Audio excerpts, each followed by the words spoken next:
Ray Bradbury's Fahrenheit 451, first published in 1953, is one of the most influential works of 20th-century dystopian fiction. Set in a future society where books are outlawed and firemen burn them instead of extinguishing fires, the novel follows Guy Montag as he begins to question the world around him and embarks on a dangerous search for truth. More than a story about censorship, Fahrenheit 451 is a timeless reflection on the value of knowledge, independent thought, and the human spirit. Bradbury's literary style blends poetic, lyrical prose with vivid symbolism and powerful imagery. Rather than relying on detailed technological explanations, he creates an emotionally charged atmosphere that emphasizes ideas and human experience. His rich metaphors, fast-paced narrative, and philosophical dialogue give the novel a dreamlike quality that has become one of its defining characteristics. The novel explores themes of censorship, intellectual freedom, conformity, the dangers of mass media, the loss of meaningful human connection, and the importance of preserving culture and memory. Bradbury warns that a society willing to sacrifice curiosity and critical thinking for comfort and entertainment risks losing not only its books, but its humanity. Decades after its publication, Fahrenheit 451 remains strikingly relevant, inviting each generation to reflect on the relationship between knowledge, freedom, and the future of civilization.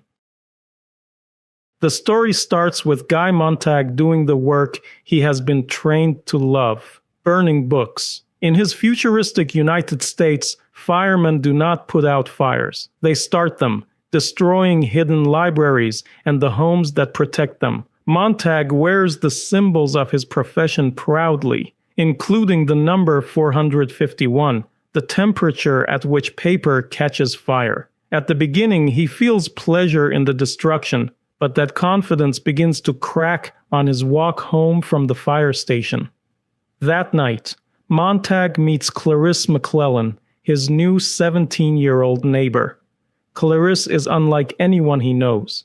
She walks outside, asks direct questions, notices small details, and comes from a family that actually talks to one another. She even suggests that firemen may once have put fires out instead of lighting them.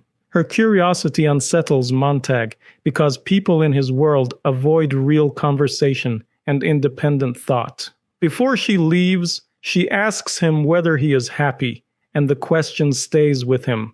When Montag enters his house, he realizes he is not happy at all. His wife, Mildred, lies in bed listening to tiny ear radios called seashells, as she does almost every night. Then Montag discovers that she has swallowed a bottle of sleeping pills. He calls for help, and 2 detached medical workers arrive with machines that pump out her stomach and replace her blood.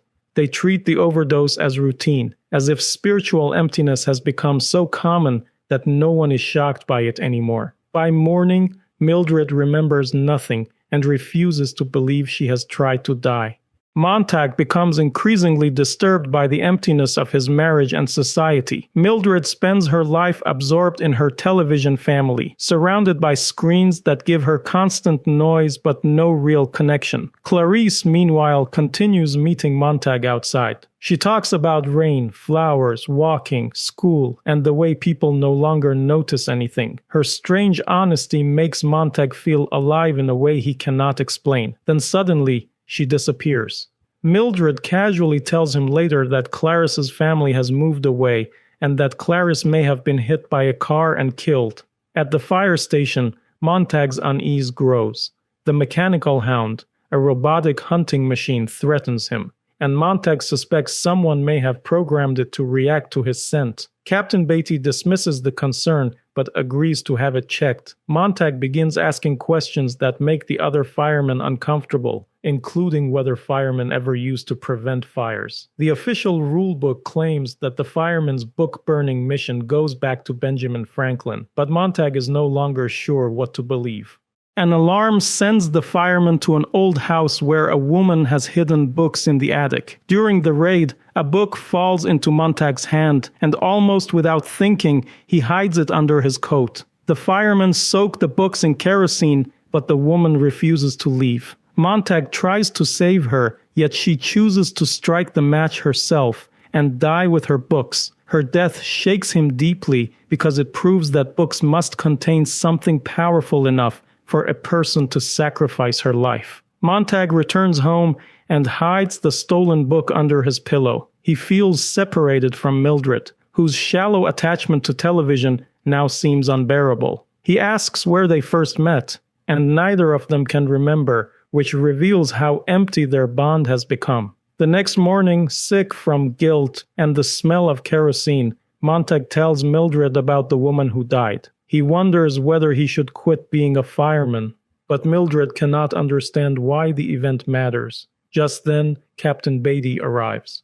Beatty knows Montag is in crisis. He explains that many firemen become curious about books at some point, and then he gives Montag a long history of how their society turned against reading. According to Beatty, people gradually abandoned books because they wanted faster entertainment, simpler ideas, and freedom from disagreement. As books became controversial and people demanded not to be offended, society chose comfort over complexity. Once houses became fireproof, firemen were repurposed to burn books and protect everyone from the discomfort of thought. Beatty also tells Montag that Clarice and her family had been watched because they did not fit the system. He says Clarice is better off dead, which only deepens Montag's anger. Mildred nearly exposes the book hidden under Montag's pillow, but Beatty pretends not to notice. Before leaving, he says that if a fireman accidentally takes a book, he may keep it briefly before burning it himself. Montag understands that Beatty is warning him. After Beatty leaves, Montag shows Mildred the truth. He has been hiding many books in the ventilation grill. Mildred panics and tries to destroy them, but Montag stops her. He does not yet know what the books mean, but he believes they may explain why he feels so empty and why the world around him seems broken. He asks Mildred to help him read for just 48 hours. A visitor comes to the door, but they ignore it. Later, it becomes clear that the mechanical hound has been nearby. Montag realizes he needs guidance, so he remembers Faber, a retired English professor he once met in a park. Faber had been hiding a book of poetry then, and Montag had let him go. Now Montag calls him, asking how many copies of great works may still exist. Faber fears a trap and hangs up. Montag then decides to visit him in person, carrying what may be one of the last surviving copies of the Bible. On the subway, he tries to memorize passages, but a loud toothpaste advertisement overwhelms his concentration until he shouts at the radio in front of everyone. At Faber's home, Montag asks to be taught how to understand what he reads. Faber explains that Montag is not really searching for paper and ink. He is searching for depth, truth, and the time to think. Books matter because they preserve detailed human experience, but any medium could do that if people demanded substance. Faber says people need three things: meaningful information, leisure to absorb it, and the freedom to act on what they learn. Montag wants to fight back by planting books in firemen's homes and destroying the firehouse system from inside. Faber is doubtful because he believes the deeper problem is that the public stopped wanting books before the government finished suppressing them. Still, Montag pushes him to help by threatening to destroy the Bible page by page. Faber finally agrees and gives Montag a small two-way radio earpiece so he can listen and advise him. Montag plans to return one book to Beatty while keeping the rest hidden. When Montag goes home, Mildred has friends over to watch television. He tries to speak with them seriously, but their conversation reveals how emotionally numb they are. They discuss politics based on appearances, treat war casually, and speak about family with chilling detachment. Against Faber's advice, Montag brings out a poetry book and reads Dover Beach. The poem unexpectedly moves Mrs. Phelps to tears, while Mrs. Bowles attacks poetry for stirring painful feelings. Montag lashes out at them and tells them to face the emptiness of their lives. After they leave, he discovers that Mildred has been burning some of his books. Montag returns to the fire station and gives Beatty a book. Beatty throws it away without caring what it is and bombards Montag with literary quotations meant to prove that books are contradictory and useless. Montag is shaken, but Faber encourages him through the earpiece.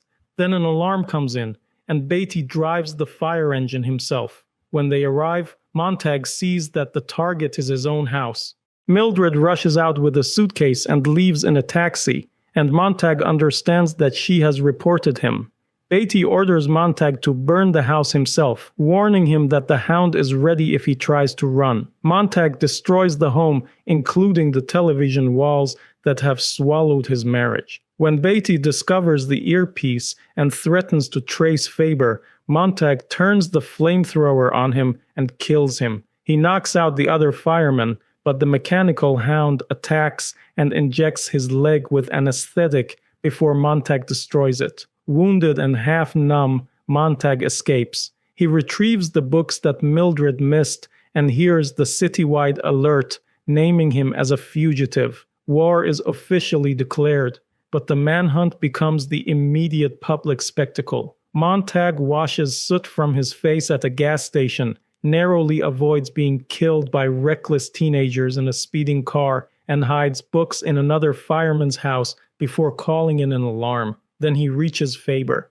Faber tells Montag to follow the old railroad tracks out of the city, where groups of displaced intellectuals may be living. He also plans to go to St. Louis to find a retired printer. Because a new mechanical hound is tracking Montag on live television, Montag takes Faber's old clothes to disguise his scent and instructs Faber how to remove traces of him from the house. Then he runs toward the river. The chase becomes a national broadcast.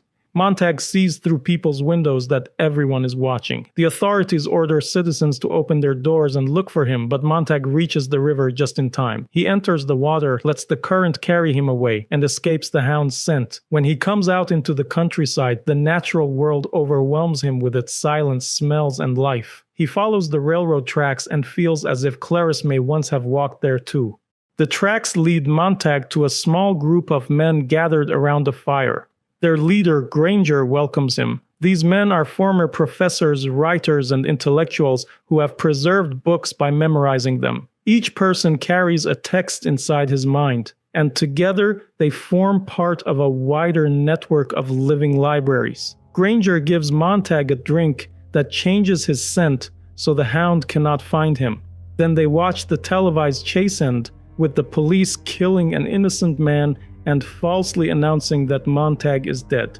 The government needs a clean ending for the audience, even if it has to invent one.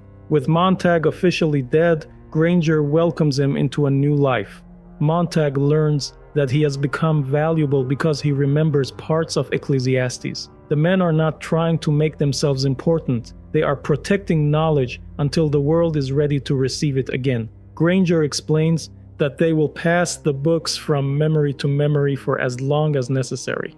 Montag thinks of Mildred and realizes with sadness that he does not truly miss her. Granger tells him about his grandfather, a man who shaped the world through what he made and did. The point is clear: a life matters when it leaves something meaningful behind. Soon afterward, enemy jets streak over the city and bombs destroy it. As the shockwave hits, Montag finally remembers where he and Mildred first met: Chicago. After the destruction, Montag recalls passages from Ecclesiastes while the men gather themselves and prepare to move. Granger compares humanity to the phoenix, a creature that burns itself and rises again from its ashes. The difference, he hopes, is that human beings may someday learn from their own destruction. The men turn back toward the ruined city, ready to help survivors rebuild, carrying with them the fragile memory of books and the possibility of a wiser future.